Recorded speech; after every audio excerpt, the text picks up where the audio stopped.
पंहिंजा त पंहिंजा पर ॿिए खे ॿियो न सम्झो, ॿिए खे ओहो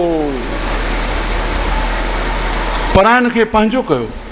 मुंहिंजा प्यारा ॿ धर्म, हिकु पाण सुञाण, इहो छाजे लाइ? पाण सुञाणींदे, पाण सुञाण माना आत्मा सुञाण, पाण सुञाणी आहे परमेश्वर सुञाण जी कुंजी, जिन पाण सुञातो उन परमेश्वर सुञातो। पोइ जॾहिं आत्मा सुञाणींदे असां सभिनी जेके बि आहियूं, सभिनी जो जेको असली स्वरूप आहे उहो आत्मा आहे।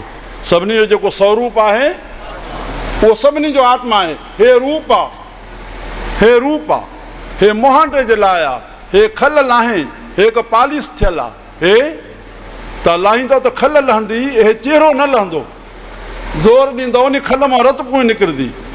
हे छड़ो मुहांडो, इन ते अहंकार न कयो मां सुहिणो आहियां।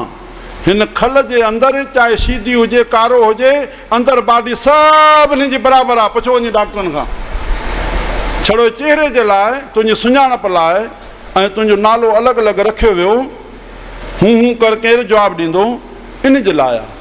तूं नालो नाहे, तूं मुहांडो नाहे, तूं शरीर नाहे। मुंहिंजा प्यारा, असां सभिनी जो स्वरूप जेको आहे सो आत्मा आहे। श्री राम।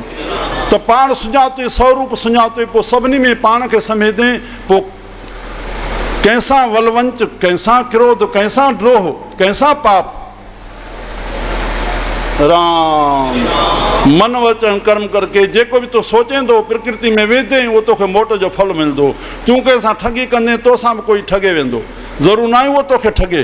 तूं कंहिंजी चोरी कंदे ज़रूरु न आहे उहो तुंहिंजी करे, तुंहिंजी बि कोई करे वेंदो। तूं कंहिंखे दुख पहुचाईंदे तूं बि काथों दुखी थींदे, तूं कंहिंखे सुख पहुचाईंदे तूं बि काथों सुखी थींदे। जेकी बीज बोईंदे उहो तोखे फल मिलंदो। परमात्मा प्रकृति में समाल आहे, न त प्रकृति जड़ आहे। श्री राम। हा बसि कर भला होवे भला, सभिनी में मुंहिंजो साईं।